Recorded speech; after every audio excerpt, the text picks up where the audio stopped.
Hello, beautiful Sagittarius. It's Betsy Gutting, intuitive life coach and psychic astrologer. And I'm really excited to talk with you about your gifts, some of your traits, and as promised, your superpower. Be sure you stay till the end of the video because I have 3 tips I also want to share with you on how to maximize your well-being, how to increase your happiness, specific for Sagittarius energy. And I have a gift for you. So I'll tell you all about your wonderful gift at the end of the video.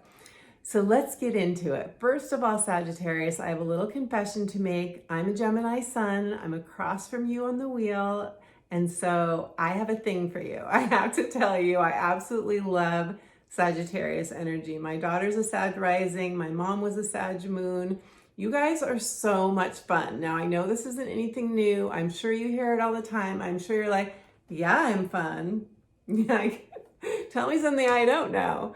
But you have such a thirst for adventure. I love your adventurous spirit. You remind me of the Helen Keller quote, which is, life is a daring adventure or nothing. Everything is with you can feel really big, Sagittarius. You're ruled by Jupiter, and Jupiter is, of course, the planet of expansion. It's connection to our faith. You have a faith inside of you that is unshakable.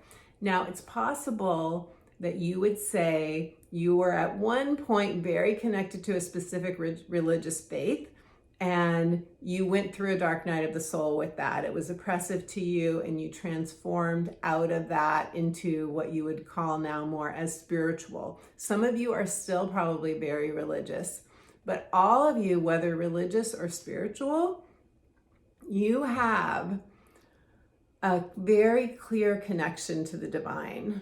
Your tarot card, every sign has a tarot card that's connected to it. Yours is Temperance, which is all about your connection to the heavens. It's like the rainbow bridge between the ethereal realms, the divine universal intelligence, and this human life, this human body, this 3D reality.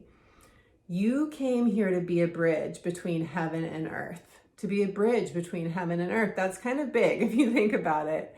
And you have the archetype of the spiritual teacher. You have the archetype of the teacher in general, but it often plays out for Sagittarians in the realm of spirit, in the realm of higher learning, higher teachings. You are ruled by the 9th house, and the 9th house is spirituality, philosophy. You are the philosopher, religion, higher learning, and international travel. So you probably love to travel, and if you haven't had a lot of adventures and you're like, I don't know, Sagittarius are supposed to love to travel, but that's not me. I bet you are an armchair traveler. I bet you have, maybe you watch shows that are where you see a lot of different scenes, because you need a lot of new scenery, Sagittarius. You need variety in your life in terms of the adventures you have, the places you go, the people you meet. Every time you have a new experience that's outside of your comfort zone, that's outside of your normal everyday world, you expand. So travel expands you.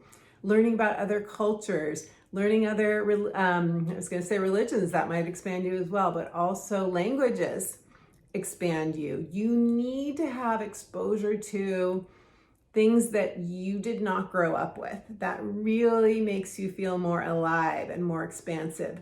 And if you're ever feeling just stuck and stagnant and you're like, I don't know, I just feel really, one of the best things you can do is just get in the car and drive. And I know my mom used to do this. She would be like, I don't feel good, something feels off, everybody get in the car, we're just going for a drive. And we go, but Mom, we get in the car, we go, Mom, where are we going? And she'd be like, I'll let you know when I figure that out. So, Sagittarius, you are on a quest for enlightenment. I mean, if I had to put it in a nutshell, I would say there's a part of you that wants to be enlightened, that is always questing, always seeking, always looking for new answers.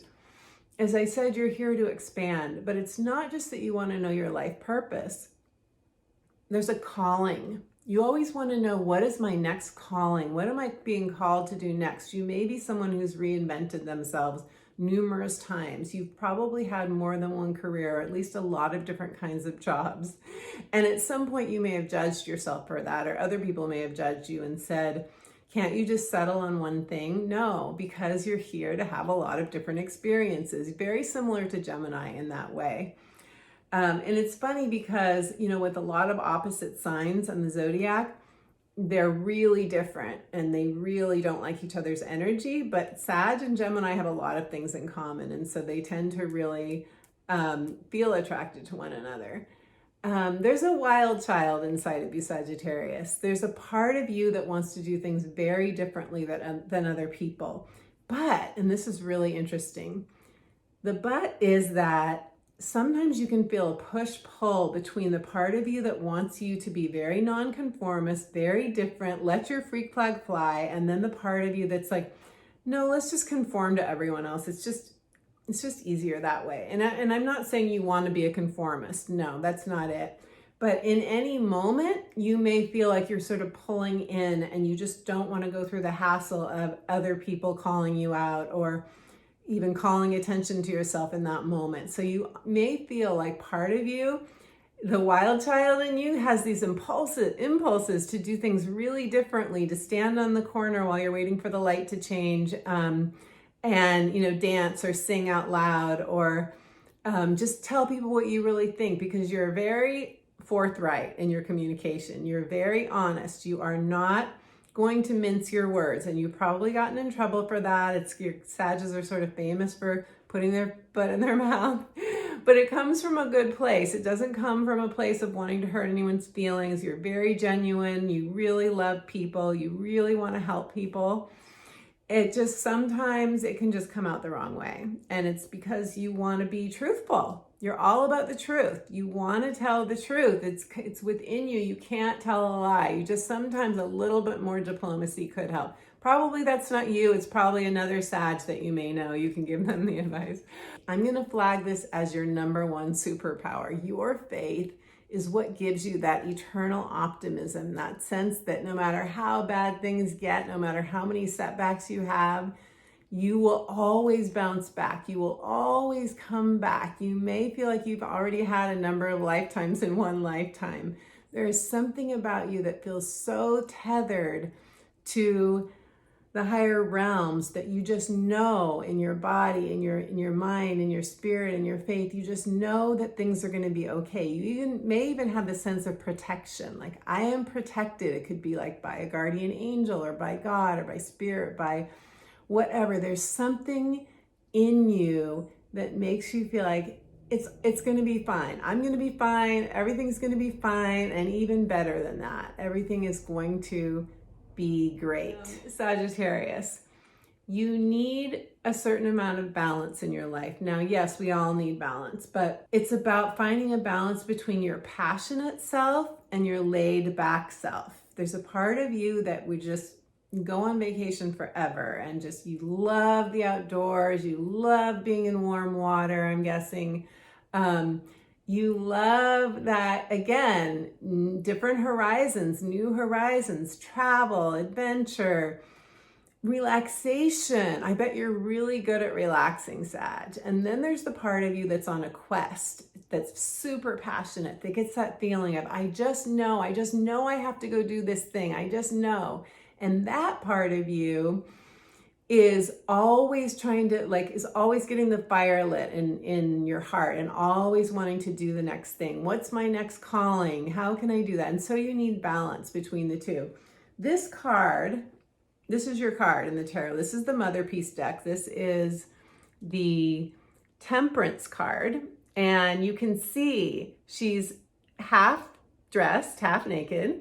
She's got war paint on her face. She's doing a dance, and she's got, the waves coming up, and there's a mountain in the background. She's very connected to the elements. She's connected to the mountains, the trees, the ocean, and there are these long streams of color in the sky. And to me, those streams of color are representative of her connection to the frequencies, the vibrations of spirit. She is reconnecting to her spirit. She is listening to the call of her soul. She's getting a message from the divine that will download into her, and she will share with everyone else. You love sharing your divine downloads, Sagittarius. You have to. When you get that sense of new information coming in, when you get that inspiration, when you get that aha moment or that awakening, you absolutely have to share it with other people. You can't help yourself.